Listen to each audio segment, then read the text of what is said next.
Ma inizialmente vi parlavo di questa app che è possibile scaricare, che è l'app sull'Immaterial Reality. L'app si chiama Sense Connect, è indicata sul programma che avete in mano e in questa stessa app potete trovare molte delle presentazioni che vedremo oggi, anche con l'opportunità di seguirle in diretta. Oltre a quelle che vedremo domani, si potrà anche condividere sui social in maniera più rapida. Quindi magari pensavo di chiamare sul palco, prima di dare vita al prossimo panel, Silvia Valeria Rinaldi, che ci parla velocemente di questa app, giusto? Allora, con questa app, adesso poi parleremo più avanti nella seconda parte della giornata della realtà immateriale, come ci piace chiamarla, che è un po' l'evoluzione della realtà aumentata. E con questa, diciamo, applicazione volevamo creare un circolo, ma di informazioni, quindi la circolarità in questo senso, dove appunto anche da remoto, facendo un login all'ingresso, appunto una volta scaricata l'applicazione, si possono prendere parte a diverse sessioni, a diversi eventi, che può essere utile per presentazioni, per eventi, per qualsiasi genere di racconto, che possono essere anche storie.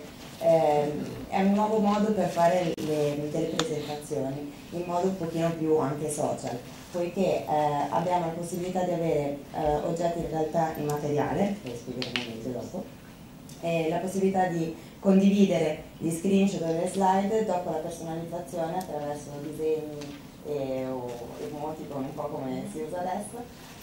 Possiamo comunque avere la possibilità di tornare indietro, rivivere l'esperienza anche a casa, anche mantenere il materiale, arricchirlo e porre domande. Magari durante la presentazione ci vengono in mente le domande, possiamo scriverle, inviarle al relatore, che poi probabilmente si spera che risponda. E niente, questo più o meno era la nostra applicazione. Permette in questo evento di seguire i vari panel con dentro tutte le varie sessioni, seguire gli speech e creare appunto questo, più o meno adesso non è in linea, però ci sono i tasti appunto per creare delle domande al presentatore, fare le note e poi comunque arriveremo poi a parlare. Sì, nel pomeriggio. Allora io direi che possiamo dare inizio, anche perché dobbiamo cominciare a mezzogiorno e un quarto, è già l'1 meno un quarto, al panel design circolare, e invitiamo a sedere sul palco Jan Jongert, designer di SuperU Studio. Eccolo, e facciamo un applauso, un round of applause. Allora, interessante perché questo suo SuperU Studio, I'm gonna present what you do actually. Hello, welcome. Does not consider design as the beginning of a linear process, but as a phase in a continuous cycle of creation and recreation, use and reuse, e appunto superuse. Quindi è questo quello di cui ci parlerà. Johan Bodecker, per favore, fondatore e CEO di Pentacom, consumerism, e quindi appunto developing, ecco che lui arriva con something interesting, developing custom solutions for their waste problems and create a circular material within the ecosystem, ovviamente delle aziende che si rivolgono a loro. Andiamo avanti poi con Matteo Ranni, che mi fa piacere rivedere dopo un po' di tempo. L'ultima volta ci siamo visti con le nostre famiglie durante una vacanza assolutamente improbabile. Vedo che non ti ha messo troppo alla prova e che sei sempre in grandissima forma. Ciao. Matteo Ranni, che è un bravissimo designer ed è sempre stato intento ad una progettazione volta a unire funzione e innovazione tipologica. Poi lui soprattutto con il legno fa delle cose bellissime.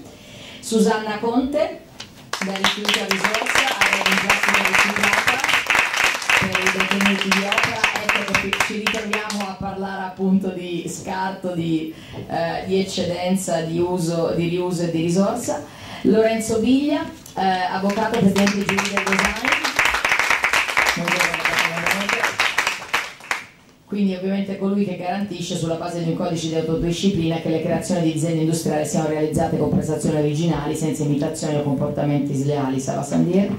Vincenzo Franceschelli, professore di diritto del design all'Università di Milano.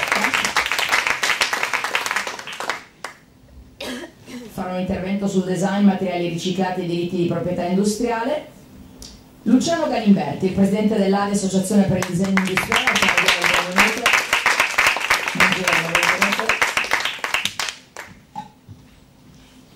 E direi che ci siamo, non è vero?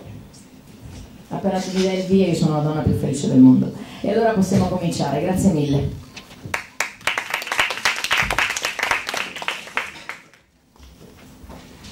Thank you very much to allow me and CPU Studios to present in front of this audience, and we'll have, I hope, a discussion afterwards.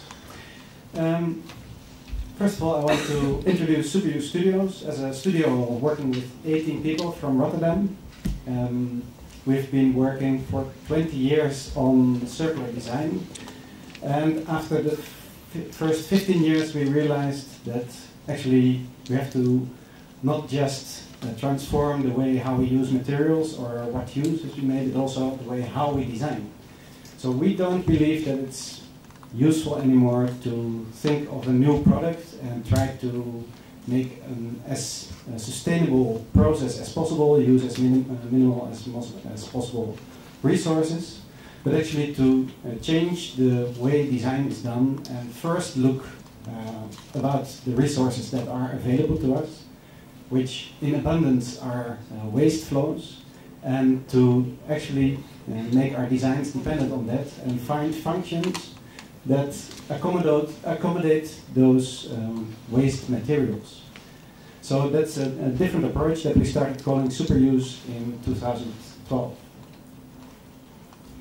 And maybe to illustrate why we think this is necessary is because of this image. It's not produced by us, but by a Canadian organization that calculates the amount of value that is wasted yearly. And this is an enormous amount. It shows, for instance, that yearly, because of not used steel, over $14 trillion is being wasted. For food, because we don't consume all the food, more or less the same. And of course, someone is paying this fee, and I think we all are paying for the value that is shown here.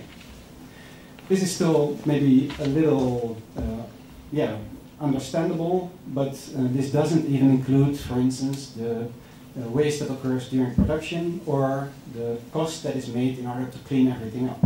So there's a huge challenge to transform the waste flow of money that is available here into something that sustains our society and the globe.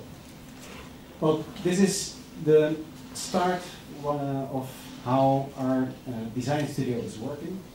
And this even includes working with materials that come from our green industry, like the renewable energy. After 10-15 years, most of the blades that are used to generate wind energy are taken off and cut in pieces, and like most of the waste currently, it's burnt. And with that, a lot of energy that has been put into this element is being discarded and not used, because this doesn't generate a lot of energy. So how CPU Studios work is that we find a commission that actually makes it possible to use these kind of components and elements without burning them, and gives them a lifespan that is at least 20 or 30 or 50 years. One of the first designs that we made is this playground in Rotterdam, where 5 of those windmill blades were used. We can produce around 40 of these playgrounds in the Netherlands alone with the wasted windmill blades, and globally this is of course much bigger. But they can also turn into urban seating, or like this, just released 2 weeks ago, new urban furniture in Zeeland in the Netherlands. It becomes clear that we're not seeing circular design or circular building as something that is only within the cycle of building industry, but is able to exchange materials from one industry to another. So that's also how we look at the materials that we're using. This is remains from the steel industry. After they cut parts, these very beautiful sheets remain. They're all the same size. The pattern differs, but we see this as a very aesthetic element to work with. For instance, with Duff Truck Factory, we collaborate. We take a part of their materials and use them to make a building. And it's interesting also economically that currently this material is described as low, so this company gets only 25 cents.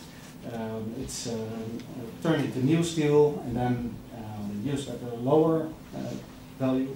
What we do is that we can actually give this company twice the amount, and the company that transforms it is getting more on it, and the client has a product that is 20 to 30% cheaper than if you would buy something new. So also economically this works. This has been applied in many of our designs, but one of the designs we were not the architect for, but just connected the material source to the demand, is this waste collection center in The Hague, where actually the municipality required a very high amount of the waste material to be used.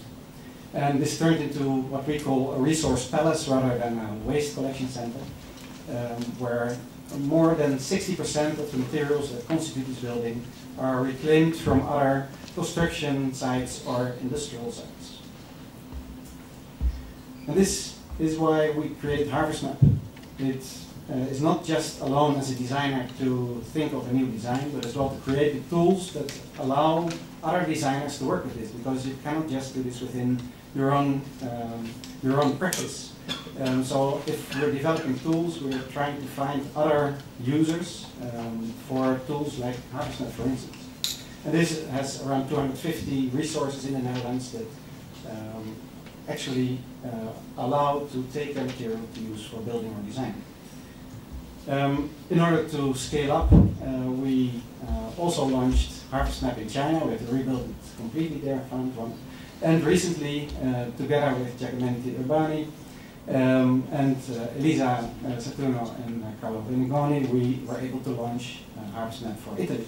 So this is a really nice way to really expand this use of resources across Italy as well. This afternoon, by the way, we will, at 3:30, we will talk a little bit more and introduce HarvestMap a little bit more in detail to those who are interested in that.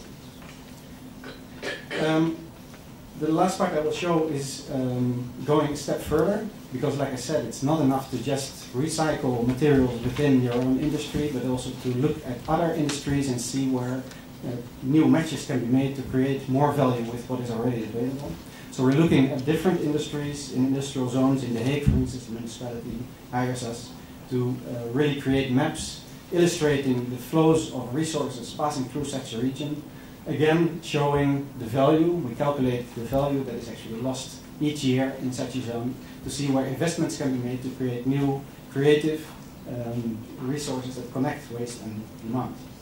And I'm looking maybe a little bit tired, but that's because I just come from China, where we were installing, or actually getting the contract to build a tool to support the industry to start doing this. So that's something that in the future we can bring to Italy as well. It's an app that actually analyzes the different flows of different industries and connects them and shows the yearly increasing of the companies working together. Well, to conclude, I show one of the largest projects we're currently working on. This is a former swimming pool that turned into the Blue City. It's actually a project where both the flows of industry and architecture comes together. A derelict building turned into a hotspot for the circular economy, with over 30 companies already working on circular economy, not just designers, not just producers, but as well restaurants, plastic converters, CO2 converters to algae. So all kind of companies that also collaborate and exchange flows within the building. And we are the architects for that project that we are gradually going to turn into a circular exchange of companies and a building that can supply in its own energy and uses. And of course, we are using HarvestMap here to redesign this space. So this was 1 year ago, the office part that had been completed using 90% of reclaimed materials from mostly around the city of Rotterdam, where we are situated, reducing the amount of CO2 emissions to almost 70%. well, that's the image that we are having for the future, where many companies will be working together, and as well this we hope can be set off in the city of Milan to create a sister company or sister blue city that indulges on this. Thank you very much.